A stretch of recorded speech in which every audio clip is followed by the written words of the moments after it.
Orang tuh kalau dari grup ini pasti surga, tidak akan masuk neraka sama sekali. Oh, ini bertentangan dengan akidah Ahlussunnah. Selain para anbiya itu tidak ada yang maksum. Oh, ini ngerusak akidah Ahlussunnah. Wong ini perlu didongakne hidayah ini, Masya Allah. Ini karena bercampur dengan darah yang maksum berarti maksum. Berartinya kamu itu salah.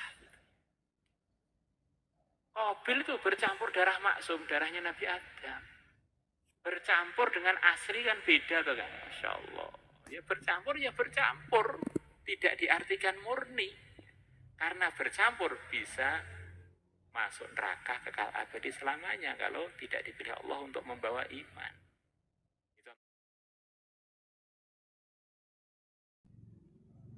Teman-teman semua, di antara perkara yang perlu kita ambil faedah dari khutbah Manhal Latif ini adalah pelajaran yang di situ dinukilkan satu athar. Inna hadzal ilma dinun fanzuru amman ta'khuduna dinakum au kama jaa fil athar. Urusan agama itu urusan serius. Urusan ilmu agama itu urusan ridhonya Allah kalau dikerjakan atau murkanya Allah kalau pelanggarannya dikerjakan. Maka urusan ngaji ilmu agama ini harus kita akuratkan dalam kehidupan kita. Harus benar-benar sesuai dengan prosedur keilmuan yang dimufakati itu adalah lurus, yaitu ikut kurikulum Ahlussunnah wal Jamaah. Maka tugas kita dalam mondok di Al-Fatah adalah mengakuratkan apa yang menjadi fatwanya Ahlussunnah wal Jamaah di dalam urusan akidah dan dalam urusan al-ahkam. Itu benar-benar harus difahami. Selepas difahami, semua pendapat yang di luar itu hanya sebagai tambahan berita. Hanya untuk peramai majelis, bukan sebagai pegangan kita. Karena banyak orang tuh mondok sekian lama. Kemudian dia ini hadir di ceramahnya seorang penceramah yang begitu pandai mengolah kata-kata. Yang dia menukilkan macam-macam riwayat yang itu sama sekali bukanlah yang harus diyakini oleh pengikut Ahlussunnah wal Jamaah. Akhirnya karena dia hadir di majelis tersebut, karena ngajinya ngantuan, kemudian targetnya ngaji itu apa nggak jelas, terpengaruh dengan berita-berita dari si pembual yang nggak tanggung jawab kepada Ahlussunnah kita. Bedakan antara orang yang pandai ceramah dengan orang yang memang dia ini standar untuk kita ikuti dalam kebenaran, yaitu Ahlussunnah wal Jamaah. Akhirnya kita ini di negeri manapun, ketemu dengan siapapun, tidak gampang terpengaruh karena kita sudah punya pedoman yang jelas mengenai Ahlussunnah wal Jamaah. Insyaallah.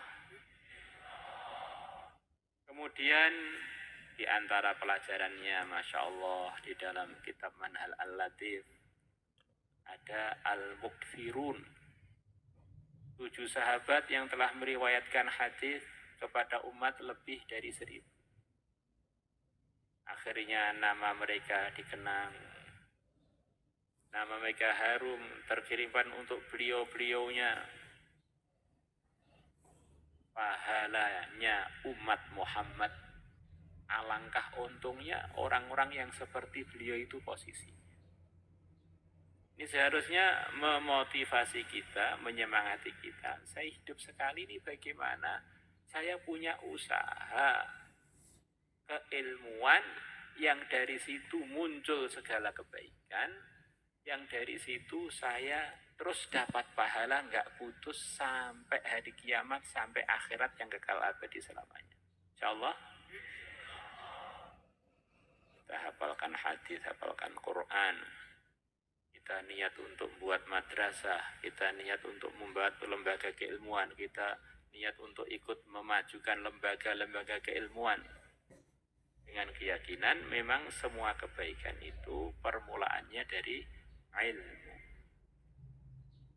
Kebaikan dimulai dari pengiriman Nabi Adam ke dunia ini. Secara urutan zahirnya begitu. Sebelum dikirim, kebaikannya dimulai wa 'allama Adamal asma'a. Kita harus punya pedoman yang jelas. Yang disebutkan dalam Al-Quran yang diberi ilmu Allah itu adalah Nabi Adam. Adapun iblis tidak adab, tidak hormat, ngengkel kepada perintah Allah yang suruh sujud pada ahli ilmu. Maka kok ada beredar di mana-mana iblis ahli ilmu itu? Iya kuwi, songkon ndi kuwi. Yang nabi itu Nabi Adam, iblis itu mal'un. Kok bisa dikatakan alim itu ya karepe. Kecuali kalau orang tadi memang muridnya iblis ya. Maka kita akhirnya tidak gampang terpengaruh. Oh iya ya wong ngomong iblis pinter ki jan bener-bener yang dimaksud pinter ilmu agama itu enggak ada buktinya dalam Al-Qur'an. Yang ada iblis itu terbukti dalam Al-Qur'an ngengkel. Berani dengan ahli ilmu. Bahkan dia tidak mau taat kepada sumbernya, kepada Allah pencipta segalanya, pemilik segalanya. Diberi perintah dari Al-Alim, zat yang maha mengetahui segalanya, ngengkel. Yang ada iblis itu enggak ngurmati hamba Allah yang diajari oleh Allah ilmu, bahkan tidak taat kepada zat yang telah mengajari tersebut. Akhirnya kita ini jadi tidak gampang terombang-ambing. Orang bodoh yang beradab lebih baik dari orang ilmu yang biadab. Lah kalau orang bodoh kok beradab itu bagaimana bisa beradab tanpa ilmu? Oh ini berarti kata-kata yang enggak bermutu perlu saya buang ke WC. Nah, ini satu gambaran bagaimana kalau orang itu jelas pegangannya. Ada orang ketemu dengan kita, orang itu kalau dari grup ini pasti surga, tidak akan masuk neraka sama sekali.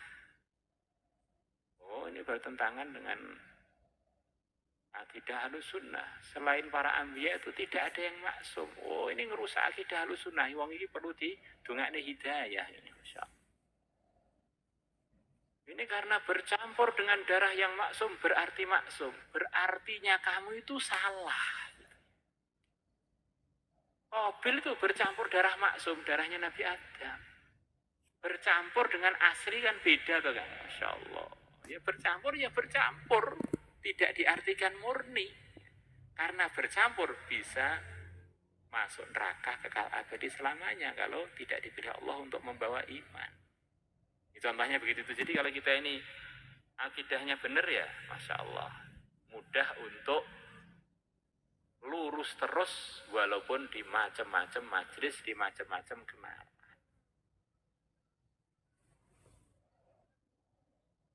Masa zuriyahnya orang suci akan masuk neraka walaupun dia zina, minum khamr, minum apa tetap neraka, surga. Omongan sangka ndi kuwi. Wamanya begitu.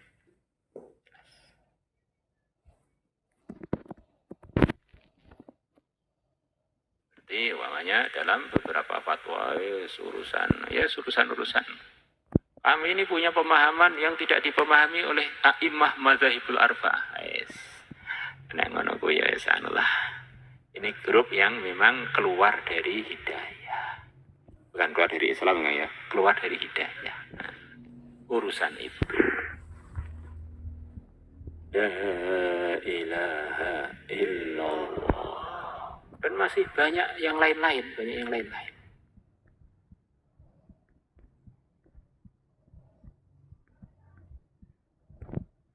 Berarti yang biasa difahami oleh guru-guru kita mengenai hadis umpamanya la hamata la adwa wala tiyarata wala hamata. Tidak ada penyakit menular dengan sendirinya. Tidak ada menentukan nasib dengan menggunakan burung. Wala hamata, dan tidak boleh ada akidah penitisan. Orang bisa dirasuki atau bisa menjadi reinkarnasi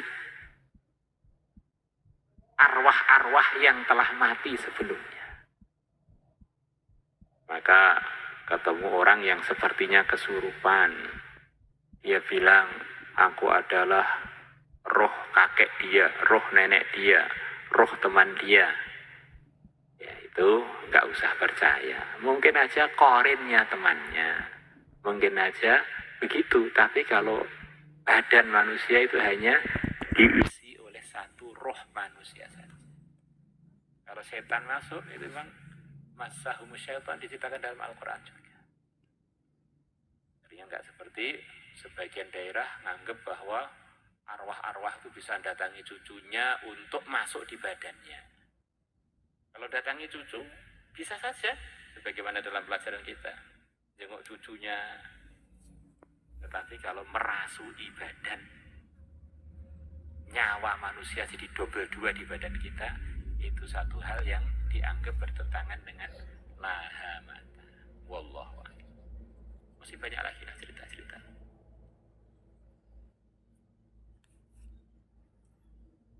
Kemudian yang terakhir, bab mauqiful mustasyriqina minas sunnah. Bahwa kita ini akan menghadapi macam-macam para penentang-penentang kebenaran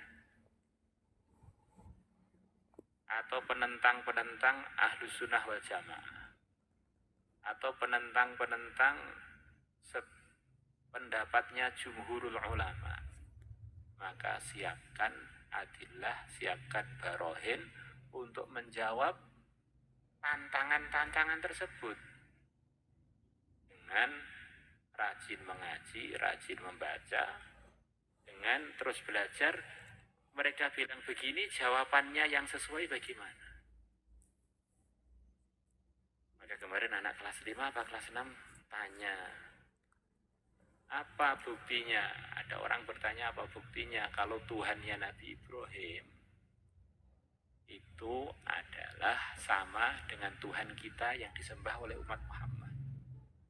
Dalil secara logika, kan dari Quran.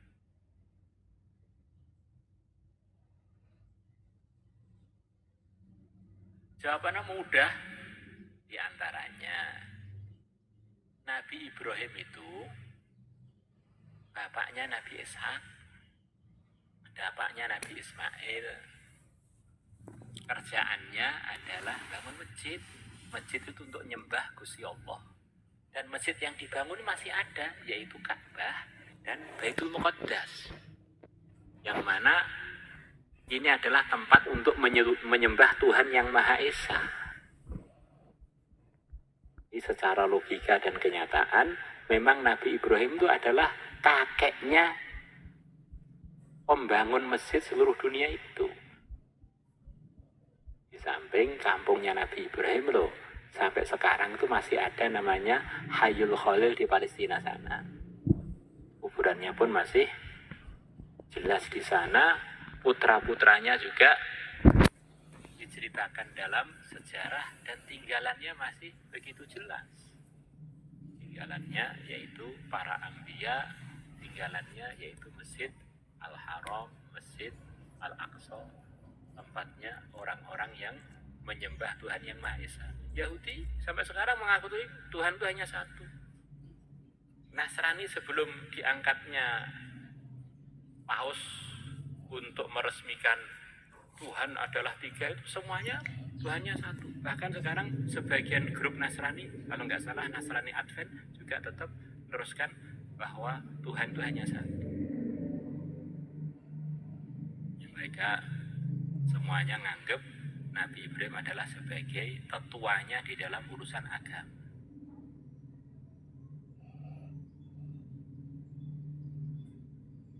Insyaallah semuanya niat. Kemudian ceritanya manfaatnya ilmunya Abu Hurairah adalah karena diantaranya dapat doanya Nabi.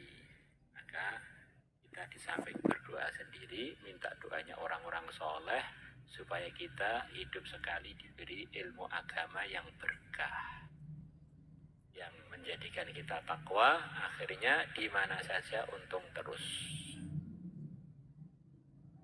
Baca Fatihah supaya Allah tolong kita semuanya. Al-Fatihah.